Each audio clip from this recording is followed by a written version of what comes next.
All right, everyone. So we have a betting preview here for the Commanders and the Packers. This is Thursday night football, and I'm super excited to get into this game. So let's start by, in my opinion, the overall theme of this game is which one of these teams, or maybe both, right? We'll see, is for real. Because when I look at that Commanders game against the Giants, what I looked at and what I saw was the tale of two halves. The first half, the offense looked real good, and I thought the defense was their main shocker to me, watching that as that defensive line was wrecking havoc on Russell Wilson and the New York Giants.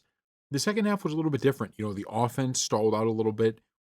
I've been seeing some clips on the All 22 of, sure, that pass rush was making life miserable for Russell Wilson, but on the back end there, you had some of these receivers running open, right? And so if you're playing a team that can take advantage of those, that might be something where we look back and go, week one, the defense looked better, but it actually was more of, a symptom of the Giants' poor offensive execution than the Commanders' defense. The Packers, they beat the Lions, right? This great team, the best team in their division last year, and one of the best teams in the NFC. But the one worrying, I shouldn't even say worrying, the one question I still have after that win is that we've seen the Lions do that a lot. Okay. And what I mean, I shouldn't say a lot, but we've seen it past 2 years, right? The Lions have those games where they just kind of drop duds. They aren't efficient on offense. Jared Goff turns the ball over, and they just end up looking like a team that's actually not that good, even though they are. And so that's not really something the Packers can control. They took advantage of it. Jordan Love looked great. The Packers looked about as good as I've seen them, but the Packers still have to prove to us that they can be, this elite, top tier, consistent team, especially the guy under center, right? Jordan Love, because we've seen him have some great games, and then we've seen him go on these streaks where he's not as good. And so far, so good. But I really want to know by watching this game, which one of these teams is going to come out and give us that second dominant performance. Maybe both do, and it's a close game that we say, look, both these teams look good, or maybe it's reverse where one of these teams we start to question whether week one was more of a dud or not. All right, let's get into the lines now. So the Commanders are 3.5 point underdogs on the road. The total is 48.5. The Commanders are plus 154 on the money line, and the Packers are minus 185. So, look, this is one of those games that we'll start with why I think the Commanders can cover. If you're a fan of the Commanders, if you're someone who thinks the Commanders can win this game or they're going to keep it close, this is a line you love to see.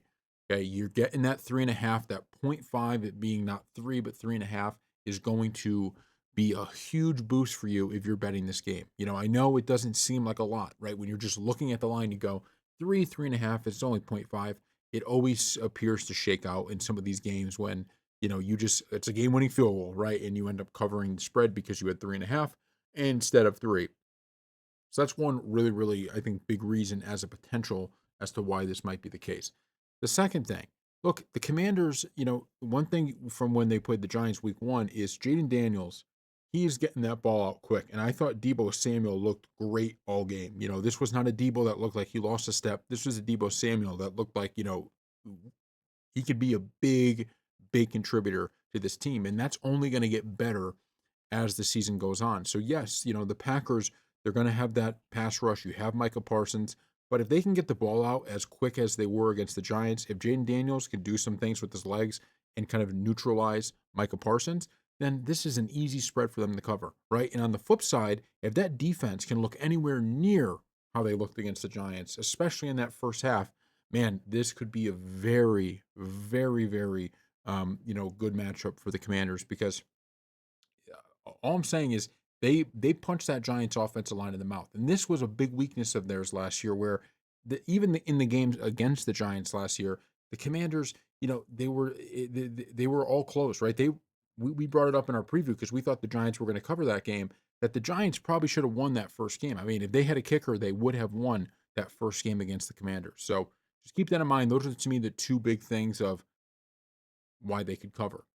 Flip side, why the Packers can cover. Well, I'll say this: if Jordan Love and those receivers can play the way they did in Week One, and then you pair that with the defense, this shouldn't be too tough of a spread for them to cover. Because the bottom line is Washington did not put together that complete game against the New York Giants, whereas the Packers, they put together a pretty complete game against a really good team and certainly a much better team than the New York Giants in the Detroit Lions. So when we're looking at this game, the Packers get a slight edge in my opinion, just because they did beat a better team, and I thought holistically they looked a lot better throughout the whole game, whereas the Commanders didn't look necessarily bad at any points.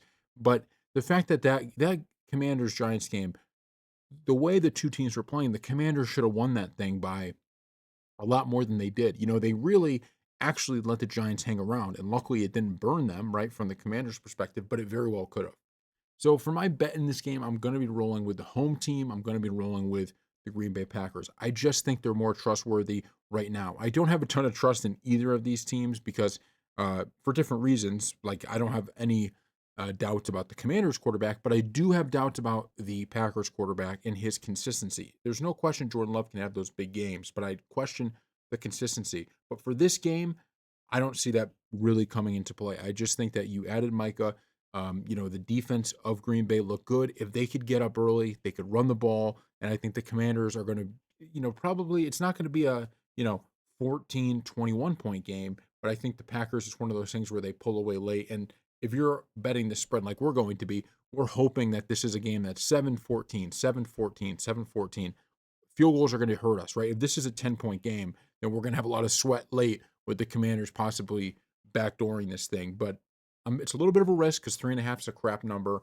But I do think the Packers win this game, and so that's why I'm taking that slight risk. I just think, if the Commanders had lost week one, maybe I'd feel differently because falling to 0-2 would be such a disaster. But I think, there is a little bit of, is Jaden Daniels injured? I just think a lot of the momentum is on the Packers side in this one. And so we will see what happens. Thank you all for watching.